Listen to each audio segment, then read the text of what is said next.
जदि विजेडी महाभारत विधायक कुश पुतलिका दाह बेले नेता अज्ञातवास को नहीं कर्मी मध्य तीव्र असंतोष प्रकाश पाई। जयदेव निर्वाचन मंडल राजनीति एवं एक अजब संदीक्षण अच्छी। गोटे पटे विधायक नवकिशोर मल्लिक दल विरोधी कार्यर संगीन अभियोग थिबा बेले अन्यपटे स्थानीय नेतृत्व रहस्यजनक नीरवता चर्चा को आहरी बढ़ाई देछि। आज बालीपाटना छकरे विधायक कुश पुतलिका दाह कर ଏହି ଘଟଣା ଦଳର ଆଭ୍ୟନ୍ତରୀଣ ଫାଟକୁ ସର୍ବନ ସାଧାରଣରେ ନଗ୍ନ କରିଦେଇଛି। ନେତାଙ୍କ ପକେଟରେ ଡିଲ୍ ନା ବିଧାୟକଙ୍କୁ ଅଭୟ ବର ମିଳିଛି ତାହା ବର୍ତ୍ତମାନ ଚର୍ଚ୍ଚାର ବିଷୟ ପାଲଟିଛି। ଆଜିର ଏହି ପ୍ରତିବାଦ ସଭାରେ ସବୁଠାରୁ ଆଶ୍ଚର୍ଯ୍ୟଜନକ ଦୃଶ୍ୟ ଥିଲା ବ୍ଲକ ସଭାପତି ଓ ନିର୍ବାଚିତ ଜିଲ୍ଲା ପରିଷଦ ସଭ୍ୟଙ୍କ ଅନୁପସ୍ଥିତି। ଯେଉଁମାନେ ଦଳୀୟ ଅନୁଶାସନ ଦ୍ୱାହି ଦିଅନ୍ତି ସେମାନେ ଆଜି କେଉଁ ସ୍ୱାର୍ଥରେ ବିଧାୟକଙ୍କ ବିରୋଧରେ ସ୍ୱର ଉତ୍ତୋଳନ କଲେ ନାହିଁ ତାହାକୁ ନେଇ ସାଧାରଣରେ ଚର୍ଚ୍ଚା ଜୋର ଧରିଛି। ବାଲିପାଟଣା ବଜାରରେ ଏବେ गोटे कथा को नहीं चर्चा भितरी डील होईची कि कर्मी माने राजरास्तार स्वाभिमान बंचाइबा पई अंटा भिड़िथिबा बेले बड़ नेता माने एसी रूम रे बसी केउ समीकरण करुचंती ताबे बड़ प्रश्नवाची सृष्टि करिछि। विजेडीर एक निर्दिष्ट गोष्ठी आज रही कार्यक्रम को सफल करने को चेष्टा करथिबा बेले अन्य एक गोष्ठी याको पंड करने को पछघुंचा देइनांती। राज्यसभा प्रार्थी को भोट देवा घटना रे विधायक को घेरिबा पई होइतबा योजना रे निज दलर नेता माने ही आज प्रतिबंधक साजिथिबा देखा जाइछि। जो नेता माने अनुपस्थित रहिले सेमाने परोक्षरे विधायकଙ୍କ दल विरोधी कार्य को समर्थन करुचंती कि बोली एभली प्रश्न करिसंती असंतुष्ट कर्मी माने। प्रतिवाद रे सामिल थिबा अनेक कर्मी खबर सह कहिसंती जदि नेतृत्व नेउथिबा व्यक्ति माने ही द्वंद्वे रहिबे किमा व्यक्तिगत फायदा पई चुप रहिबे तेबे आमे कहा पई लड़िबु। यह तुरंत सुप्रीमो को भेटी विधायकों उपरे उचित कार्यानुष्ठान दावी करिबु बोली सेमाने प्रतिक्रिया दैचंती।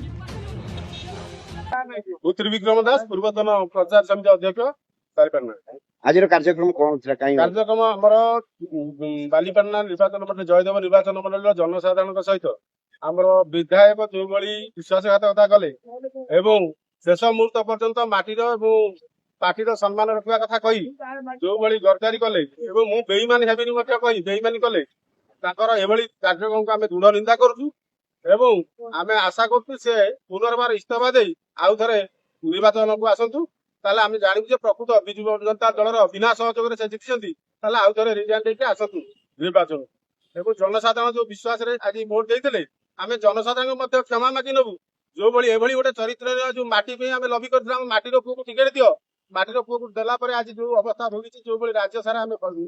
जो भली बेजी देइछु सेति पे आमे मध्य भोटरदाता मानक मध्य क्षमा प्रार्थना करछु एवं आशा करूछु एभली विधायक जेबे काहाकू एभली गोटे वर्तार विधायक काहाकू न मिलू जे कि राज्य सारा रे हमर निर्वाचन मंडल आज ना पकईछि जोटा कि खोजा बाजार रे बिक्री हला बोली मध्य प्रमाण है। गोटे गोटे कांग्रेस तीन जन विधायक निलंबन करछि बीजेडी केवल कारण दर्शाय नोटिस करछि कोन कहबे से विषय रे हमर पार्टी सभापति से बाबत रे निश्चित भाव रे किछि कार्यक्रम नेबे जा हमकु सूचना अछि निश्चित भाव रे जेतु नोटिस जारी होईछि निश्चित भाव रे ताको कार्यानुष्ठान ग्रहण करा एई पोडा जळा रे सीमित रहबो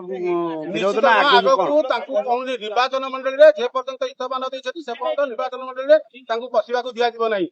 देबे। आज प्रताप किशोर नायक पूर्वतन विजु जनता दल सभापति बड़ दुखद कथा जेतले आमर नेता जहाँ टिकेट दे विधायक करथले तांको से देइथिबा राज्यसभा टिकेट को ये अवमानना करछ आमर दलीय होई कि न मानी निजे तांकर स्वाधीन प्रार्थी के भोट देले आपण माने देखिथिबे जहाँ आमे जनसाधारण को निवेदन करछु एभली जने विधायक को आ भोट न दियंतु एपरि जने व्यक्ति को जो भली भाबे सारा ओडिशा न भारत वर्ष रे एक निंदनीय जयदेव निर्वाचन मंडली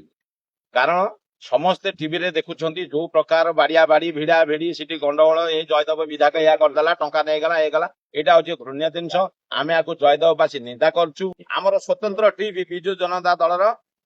एई 4-5 दिन भितर आमे हमर प्रिय नेता नवीन मैम को नवीन निवास रे भेटिबु एवं अनुरोध करिवु जे कि ओडिशा रे जो 8टी सीट बेईमानी करछंती प्रथम बालीपाटना रे आसी की मीटिंग हबो। मु बिनेश कुमार नायक पूर्वतन सरपंच आज प्रतिवाद होची आपण माने समस्ते आज आमे मर्माहत जयदेववासी जे हमर जो विधायक आमे जहां को निर्वाचित करथिले बहुत भोट देकी से दलीय प्रार्थी जहां को हमर सुप्रीमो श्री नवीन पट्टनायक ठीक करथिले ତାଙ୍କୁ ନ ଦେଇ ଦଳୀୟ ସଂସଦୀୟ ବୋର୍ଡ ଏବଂ ତାର ନିଷ୍ପତ୍ତି ବିରୁଦ୍ଧରେ ଯାଇ ସେ ଭୋଟ ଦେଇଛନ୍ତି ଏବଂ ଭୋଟ ଖାଲି ଦେଇନାହାନ୍ତି, ସେ ପଇସା ଯାହା ବିଧାନସଭାରେ ଯୋଉ ଦୃଶ୍ୟ ହେଇଛି ଆପଣମାନେ ସବୁ ଆପଣଙ୍କର ଏଇ ଗଣମାଧ୍ୟମ ମାଧ୍ୟମରେ ଆମେ ଦେଖିଛେ ଯେ ଯୋଉ ପ୍ରକାର ସିଏ ଘଟଣା ହେଇଛି ତା ନିନ୍ଦନୀୟ। ଆମ ଦି ବଡ ଭାଇ ମାନେ ସେଥିପାଇଁ କ୍ଷମା ମାଗୁଛୁ। ଆମେ ଆଉ ଥରେ କହୁଛୁ, ଆମେ ଜନସାଧାରଣଙ୍କୁ ହାତ ଯୋଡ଼ି ତାଙ୍କ ପାଇଁ ଯେତିକି ଡୋର କ୍ୟାମ୍ପେନିଂ କରି ଯୋଉ ଭଳିଆ ଲୋକଙ୍କୁ ହାତ ଗୋଡ଼ ଧରିକି ଭୋଟ ମାଗିଥିଲୁ ସେଥିପାଇଁ କ୍ଷମା ଚାହୁଁଛୁ ଏବଂ ଆମର ଆପଣଙ୍କ ମାଧ୍ୟମରେ ଅନୁରୋଧ ରହିବ ସୁପ୍ରିମକୋର୍ଟ ପାଖରେ ଆମେ ଆଶା କରୁଛୁ, ଯାହା ଆମ ପାଖରେ ଖବର ଅଛି ଖୁବ୍ ଶୀଘ୍ର ତାଙ୍କ ବିରୁଦ୍ଧରେ ତାଙ୍କୁ ସୌକୋଜ ଦିଆଯାଇଛି ଏବଂ ଦଳରୁ ସେ ବହିଷ୍କୃତ ହେବେ ଏବଂ ଯାହା ଦଳୀୟ କାର୍ଯ୍ୟାନୁଷ୍ଠାନ ହେବ। କିନ୍ତୁ ତାଙ୍କୁ ଏଇ ଯୋଉ ପ୍ରକାର କଳଙ୍କ ସେ ବୋଳିଛନ୍ତି ଆମମାନଙ୍କ ମୁହଁରେ, ତାଙ୍କୁ ସାମାଜିକ ବାସନ କରାଯିବ, ରାଜନୈତିକ ବିରୋଧ ଜାରି ରହିବ ଏବଂ ସେ ବହୁତ ଟମାଟୋ ଅଣ୍ଡା ଅନ୍ୟମାନଙ୍କୁ ଦେଇଥିଲେ। ଆଗାମୀ ଦିନରେ ମଧ୍ୟ ତାର ସ୍ୱାଦ ଚାଖିବା ପାଇଁ ସେ ପ୍ରସ୍ତୁତ ରହିବେ। ପ୍ରତ୍ୟେକ ସ୍ତରରେ ତାଙ୍କୁ ବିରୋଧ କରାଯିବ ଯେପର୍ଯ୍ୟନ୍ତ ସେ ଇସ୍ତଫା, ଯଦି ସିଏ ଏତେ ସକ୍ଷମ ତାହେଲେ ଆଉ ଥରେ ସ୍ୱାଧୀନ ଭାବରେ ଲଢିକି ସେ ଇସ୍ତଫା ଦିଅନ୍ତୁ ଏବଂ ସ୍ୱାଧୀନ ଭାବରେ ଲଢିକି ଜିତିକି ଦେଖାନ୍ତୁ। ଯଦି ବିଜେଡି ସୃଷ୍ଟି ହୋଇଥିବା ଏହି ବିବାଦ ଏବେ ହାଇକମାଣ୍ଡଙ୍କ ଦ୍ୱାରରେ ପହଞ୍ଚିବ, ତେବେ ବିଧାୟକଙ୍କ ଉପରେ କାର୍ଯ୍ୟାନୁଷ୍ଠାନ ହେବ ନା ଡିଲ୍ର ପ୍ରଭାବରେ ସବୁକିଛି ଚାପି ଦିଆଯିବ, ତାହା ଆଗାମୀ ଦିନ କିଛି ମଧ୍ୟରେ ସ୍ପଷ୍ଟ ହୋଇଯିବ।